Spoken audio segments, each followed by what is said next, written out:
Hello everyone, welcome back to my channel. আবারও একটি পর্বতে আপনাদের অনেক অনেক ওয়েলকাম।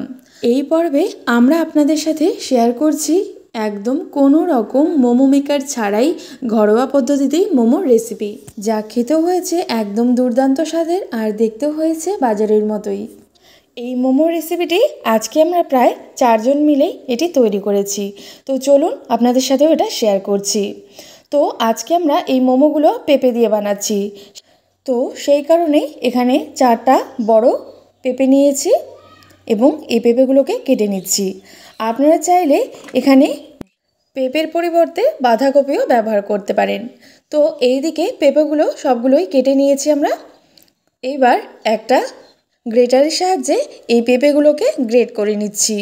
আপনারা যদি পেঁপের পরিবর্তে বাঁধাকপি ব্যবহার করেন তবে সেক্ষেত্রে একদম কুচি কুচি করে এগুলোকে কেটে নিতে হবে। সব পেঁপেগুলোকে এইভাবে করে একদম গ্রেট করে নিয়েছি। একদম সমানভাবে সব পেঁপেগুলো গ্রেট করে নেওয়া হয়ে গেছে। এইবার পেঁপে থেকে যেহেতু জল বেরোয়, সেক্ষেত্রে আগে পেঁপের থেকে জলটাকে নিগড়ে বের করে নিতে হবে। তার জন্য এখানে একটা পরিষ্কার জাল নিয়েছি এবং জালের মধ্যে দিয়ে এবার এই রকমভাবে একটু চেপে চেপে এই জালের মধ্যে দিয়ে যতটা সম্ভব পেঁপে থেকে জল নিগড়ে নেওয়ার চেষ্টা করছি। এই প্রসেসে আপনারা যদি একবার মোমো বানিয়ে খান তবেই কিন্তু মোমোর আসল স্বাদটা আপনারা পাবেন।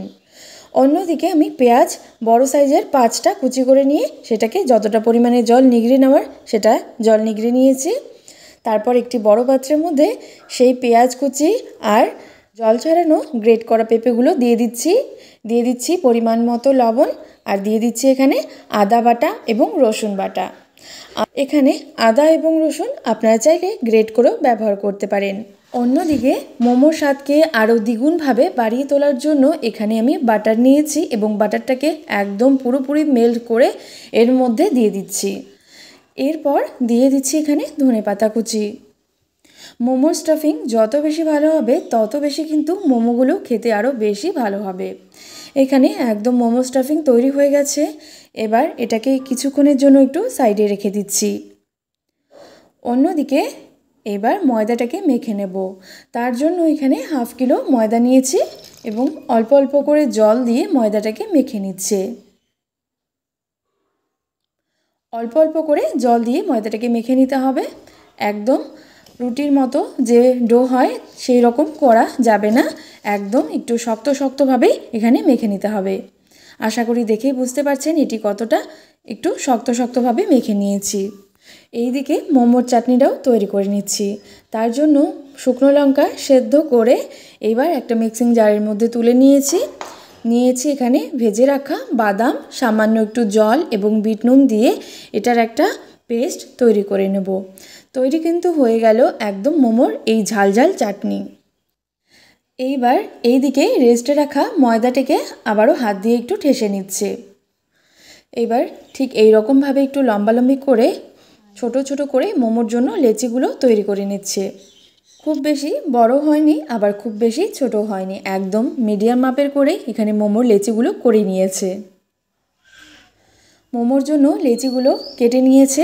এবার সামান্য একটু রিফাইন্ড অয়েল দিয়ে মোমোর লেচিগুলোর গায়ে এভাবে করে নিচ্ছে যাতে একটার উপর একটা লেগে না যায়। এবার সেখান থেকে একটা লেচি নিয়ে ঠিক এই রকমভাবে বেলে নিচ্ছে। সামান্য একটু পাতলা পাতলাভাবে এখানে বেলে নিয়েছে আর এইদিকে একটা বড় চালার মধ্যে রেখে দিচ্ছে যাতে একটার উপর একটা লেগে না যায়। ঠিক একই প্রসেসে আবারও সবগুলোই এখানে বেলে নিচ্ছে। খুব বেশি মোটাও হবে না আবার খুব বেশি পাতলাও হবে না, ঠিক এই রকমভাবে এখানে বেলে নিচ্ছে। প্রপার গোল না হলেও চলবে, ঠিক এই রকম একটা গোল শেপ আসলেই হয়ে যাবে। এইবার মোমোগুলো তৈরি করে নিচ্ছে।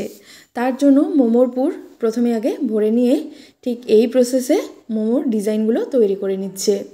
প্রায় কয়েক সেকেন্ডের মধ্যেই একদম নিমেষেই এত সুন্দর মোমোর ডিজাইনগুলো তৈরি করে ফেলছে। আবারও আপনাদের তৈরি করে দেখাচ্ছে। ঠিক এই রকমভাবেই মোমোর ডিজাইনগুলো তৈরি করছে। আপনারা চাইলে আপনাদের পছন্দ মতো যে কোনো ডিজাইনও কিন্তু করতে পারেন। ঠিক একইভাবে আবারও আপনাদের তৈরি করে দেখাচ্ছে। এই তো সবগুলোর মোমো ডিজাইন এইভাবে তৈরি করে নেওয়া হয়ে গেছে। এবার এগুলোকে স্টিমে বসাতে হবে। এইবার আমাদের মতোই যদি আপনাদের বাড়িতেও কোনো রকম মোমো মেকার না থাকে তবে চিন্তার কোনো বিষয় নেই। এই রকম ছিদ্রযুক্ত পাত্র কিন্তু আপনাদের ঘরে ঘরেই সবারই থেকে থাকে। এইভাবেও করে আপনারা মোমো বানাতে পারেন। এই পাত্রটার গায়ে সামান্য একটু রিফাইন্ড অয়েল ভালো করে মেখে নিয়ে তারপর মোমোগুলোকে সুন্দর করে সাজিয়ে নিয়েছি। এইবার মোমোগুলোকে স্টিমে বসানোর জন্য আগের থেকে একটা বড় পাত্রের মধ্যে জল বসিয়ে দিয়েছি। জলটা খুব ভালো করে ফুটে আসলেই এবার সেই ছিদ্রযুক্ত পাত্রটা বসিয়ে দিয়ে ওপরে একটা ঢাকা দিয়ে দিচ্ছি। 5 থেকে 6 মিনিট পর এই মোমোগুলো কিন্তু একদম তৈরি হয়ে গেছে। একদম আশা করি দেখেও বুঝতে পারছেন কতটা বেশি ফুলেছে। মোমোগুলোকে নামিয়ে নিচ্ছি। ঠিক একই প্রসেসেই সব মোমোগুলোকে স্টিম করে এভাবে নামিয়ে নিয়েছি। তো আশা করি দেখেই বুঝতে পারলেন এটি কতটা ইজি প্রসেসে একদম কোনো রকম মোমো মেকার ছাড়াই এই সহজ পদ্ধতিতেই মোমোর রেসিপিটি।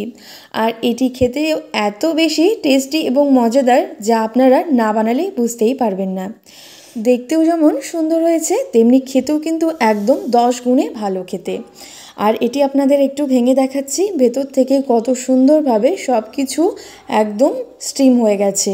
আর খেতেও কিন্তু এত দুর্দান্ত হয়েছে যা আপনারা না বানালে বুঝতেই পারবেন না। তো থ্যাংক ইউ সো মাচ এত সুন্দর একটা রেসিপি শেয়ার করা এবং আমাকে বানিয়ে খাওয়ানোর জন্য তোদের অনেক অনেক ধন্যবাদ। সকলে ভালো থেকো, সুস্থ থেকো। ধন্যবাদ।